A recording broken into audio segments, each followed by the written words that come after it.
Et ben voilà, je me tourne vers ma voisine de droite, Florence Bagné. Vous êtes ingénieure veille et innovation au CTICM. Peut-être un mot justement avant de commencer sur le CTICM, le centre. Centre technique industriel de la construction métallique. Donc c'est un organisme qui a été créé en 1962 et qui a pour objectif d'aider les professionnels de la filière à innover et donc maintenant aussi à répondre aux différents enjeux qui ont été présentés juste avant. Donc, dans les grandes missions qu'on a, il y a tout ce qui est accompagnement, normalisation, réglementation, parce que ça fait partie du jeu, la formation et après des projets de recherche collective ou privée pour développer des nouveaux systèmes constructifs, pour développer des nouveaux marchés. Voilà. Et je suis rassurée parce que les différents sujets que vous avez présentés, c'est des choses sur lesquelles on travaille. Donc, ouf. On a identifié ensemble quelques thématiques, quelques enjeux qui sont déjà clairement cités dans la présentation que vient nous faire Sybille Cosnard et sur lesquels l'acier a un vrai mot à dire. On commence peut-être avec la question du numérique. On parle d'un matériau, l'acier, et d'une technologie, on va dire, le numérique, mais vous nous expliquez que c'est très lié, en fait, que pour le coup, il y a déjà beaucoup de chantiers en cours pour faciliter l'usage. Oui. Voilà. Le numérique, c'est un sujet qui reste très vaste. Là, par rapport aux projets qu'on peut mener, il y a tout ce qui est travail sur le BIM, qui est un sujet d'actualité pour l'ensemble des acteurs maintenant de la construction. Et sur ce sujet-là, on a développé un outil qui s'appelle, si on va le voir, oui, qui s'appelle Iron Beam, qui a été mis en ligne officiellement cette semaine. Donc, c'est tout chaud. L'objectif en fait, de cet outil-là, c'est d'aider les architectes dans la prescription et dans l'usage du métal. Donc, dans la première version, c'est plutôt pour les bâtiments de bureaux. Mais sur cette partie-là, prescripteur, un architecte qui a une idée de projet va donner les informations sur la trame, qu'il veut, ou les contraintes qu'il a sur son chantier, pour qu'on puisse après lui proposer un premier dimensionnement et qu'il n'y ait pas de questions qui arrivent plus tard au moment où le bureau d'études entrera en action et ça passe pas. Voilà. Alors peut-être justement sur Iron Beam en particulier, plus largement peut-être sur le BIM et sur tous les outils numériques qui sont mis à disposition des différents concepteurs. Qu'est-ce que ça implique dans la ville de demain, très concrètement du coup Oui, quand on parle de maquette numérique, on pense au côté modèle 3D, donc ce que la filière métallique connaissait déjà avant, puisque l'habitude de travailler en 3D est déjà bien ancrée.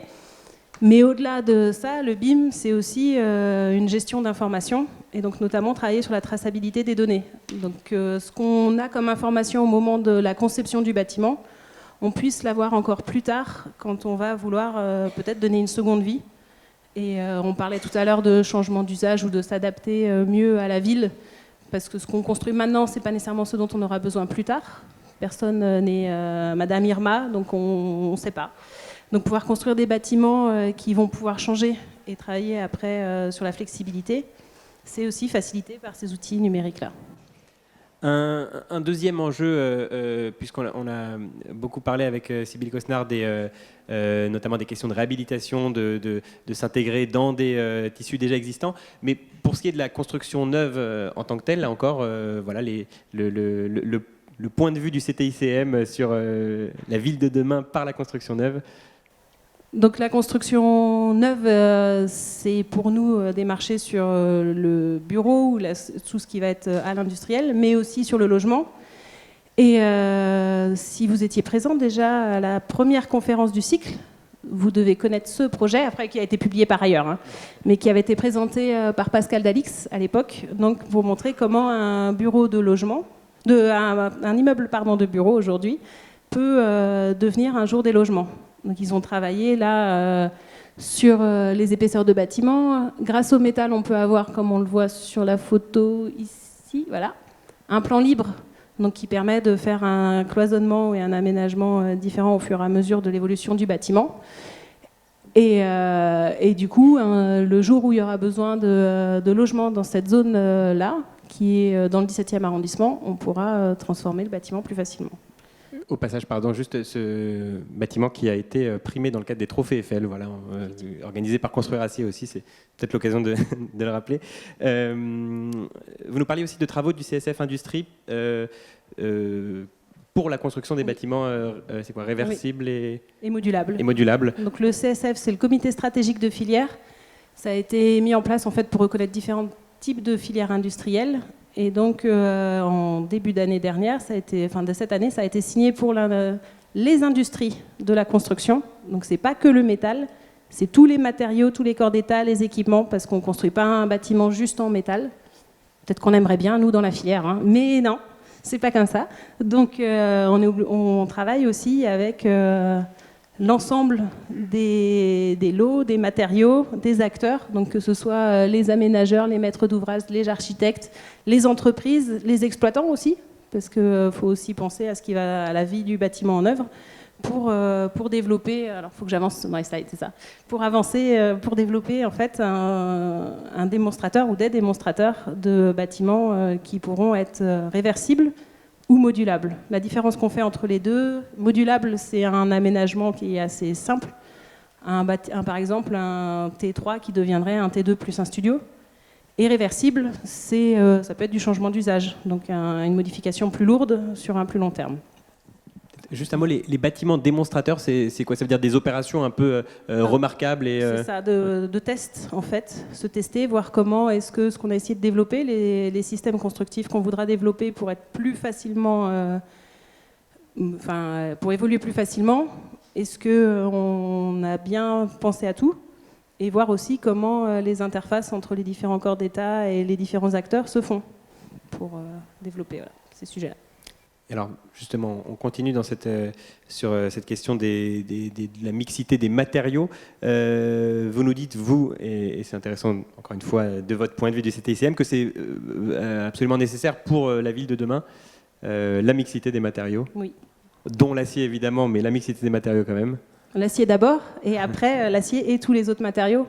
Donc sur le principe, là, voilà, le métal en fait peut s'allier à n'importe quel autre matériau.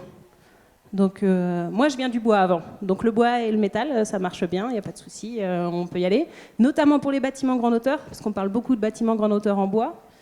Je ne sais pas si vous avez vu dans le dernier article qu'il y a eu dans la revue de l'AQC, mais retour d'expérience, il y a beaucoup de projets quand même où ils mettent du métal pour faire plein de choses. Donc ça c'est un sujet sur lequel le métal a aussi sa place. On construit aussi beaucoup avec le verre, acier et verre, avec la pierre ou la terre cuite, ou avec le béton, que ce soit pour du plancher collaborant, mais pas nécessairement que ça. Et nous, on le fait de façon très opérationnelle avec nos homologues des différents matériaux dans le cadre d'un institut qui s'appelle MECD.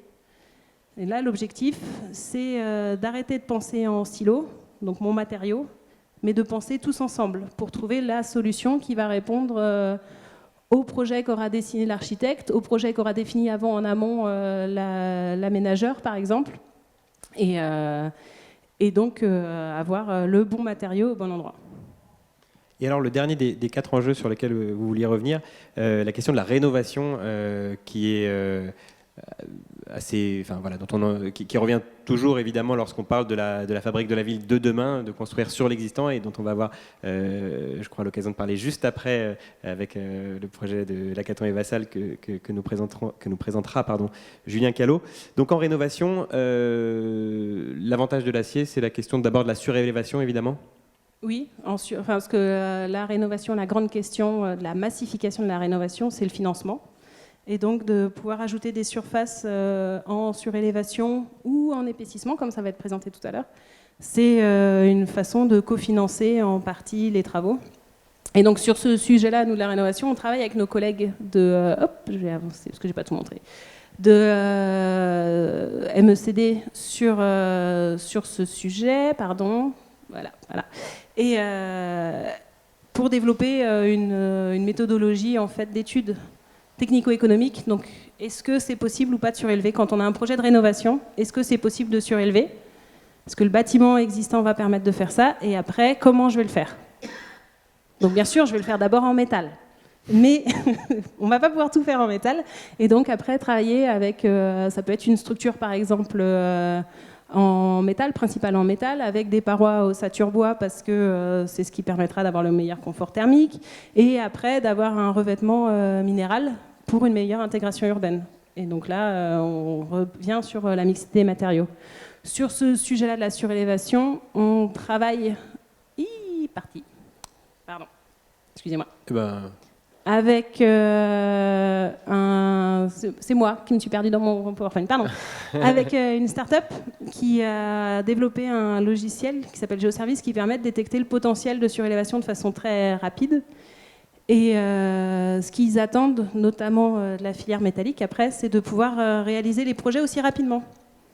Donc, si vous avez des idées pour pouvoir développer la préfabrication notamment, on parle beaucoup de construction hors site aussi en ce moment, mais qui permettent en fait de faire des chantiers de rénovation très rapides, parce qu'un gros frein de la rénovation, c'est aussi, on intervient en site occupé, et personne n'a envie de vivre dans un chantier pendant 2 ans. Donc, si on veut aussi développer les solutions métalliques, il faut avancer sur ce sujet-là.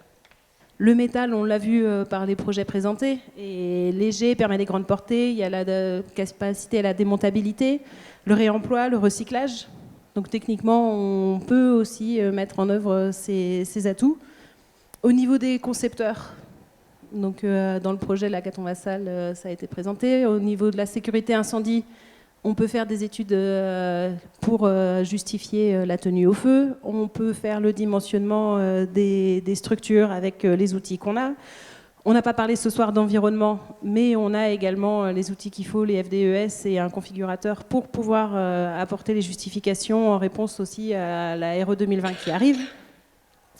Et les constructeurs sont présents dans toute la France avec un savoir-faire qui permet techniquement de répondre. Mais on l'a vu ce soir, la technique, c'est pas tout. Et il faut aussi penser au côté sociétal et aux humains. Et donc, les constructeurs, ce n'est pas juste des noms d'entreprises, c'est des gens qui travaillent derrière, qui sont aussi passionnés par ce qu'ils font, par leurs matériaux, qui veulent se pousser aussi pour innover, pour répondre aux nouvelles attentes, et qui doivent apprendre à travailler ensemble. Donc c'est l'ensemble de la chaîne qui doit savoir travailler pour que de l'aménageur ou de la personne qui conçoit la politique de la ville jusqu'à l'habitant, le premier habitant, l'habitant de demain aussi, les projets puissent évoluer.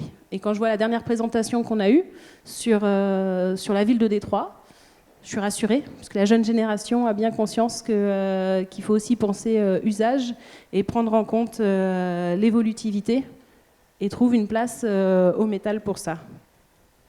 Eh ben, merci beaucoup. On a fait le tour. Merci beaucoup, Florence Bagné, on vous applaudit.